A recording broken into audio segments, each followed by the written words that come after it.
اعوذ باللہ من الشیطان الرجیم بسم اللہ الرحمن الرحیم رب اشرح لی صدری ویسر لی امری واحلل عقدۃ من لسانی یفقہوا قولی نحمدہ ونصلی علی رسولہ الکریم اما بعد۔ فضائل اعمال، فضائل رمضان، 7واں حصہ۔ مقصود روزہ دار کا کمال تقرب ہے کہ بمنزل محبوب کے بن جاتا ہے۔ روزہ حق تعالی شانہ کی محبوب ترین عبادتوں میں سے ہے۔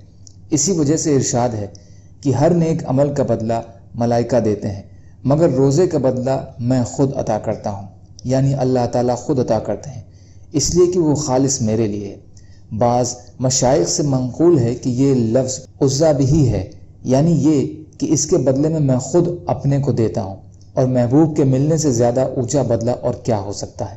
ایک حدیث میں ارشاد ہے کہ ساری عبادتوں کا دروازہ روزہ ہے، یعنی روزے کی وجہ سے قلب منور ہو جاتا ہے، جس کی وجہ سے ہر عبادت کی رغبت پیدا ہوتی ہے، مگر جب ہی کہ روزہ ہو۔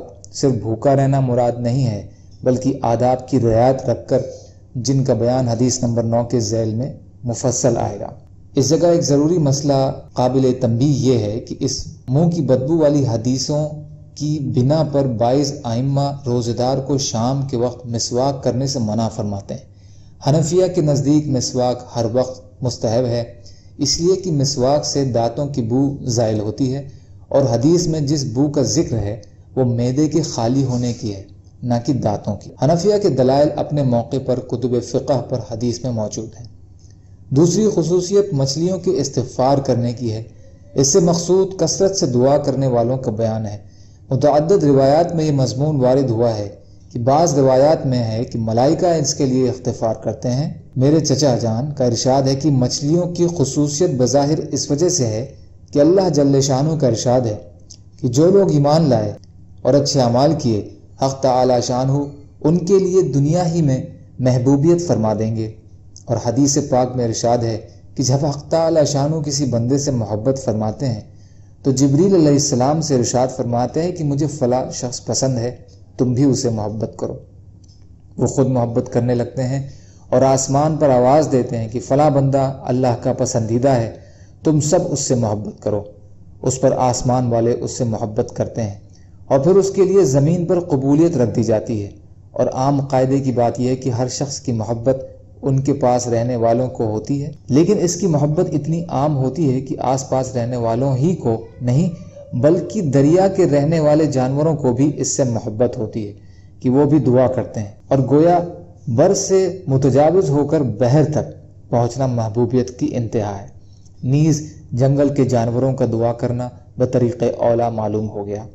تیسری خصوصیت جنت کا مزین یعنی سجا دینا، یہ بھی بہت سی روایات میں وارد ہوا ہے۔ بعض روایات میں آیا ہے کہ سال کے شروع ہی میں سے رمضان کے لیے جنت کو آراستہ کرنا شروع ہو جاتا ہے، اور قاعدے کی بات ہے کہ جس شخص کے آنے کے جس قدر اہتمام ہوتا ہے اتنا ہی پہلے سے اس کا انتظام کیا جاتا ہے۔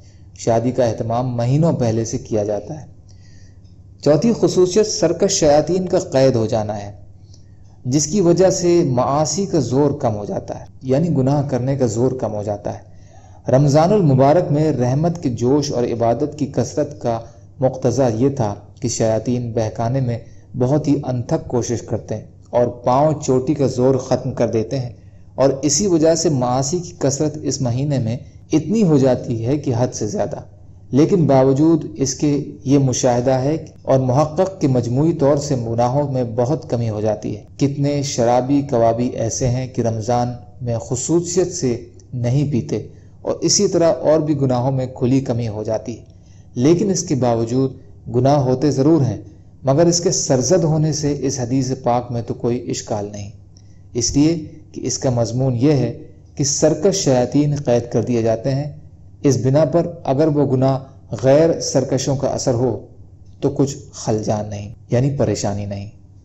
اللہ تعالیٰ کہنے سننے سے زیادہ عمل کی توفیق عطا فرمائے، اور جو بھی مسلمان بھائی بہن جہاں بھی پریشان حال ہوں، یا اللہ آپ ان کی مدد فرمائیے اور ان کے جان و مال کی حفاظت فرمائیے۔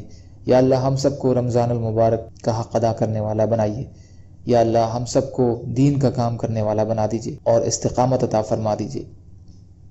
سبحان اللہ و بحمدہ، سبحانک اللہم و بحمدک، اشہد ان لا الہ الا انت، استغفرک و اتوب الیک۔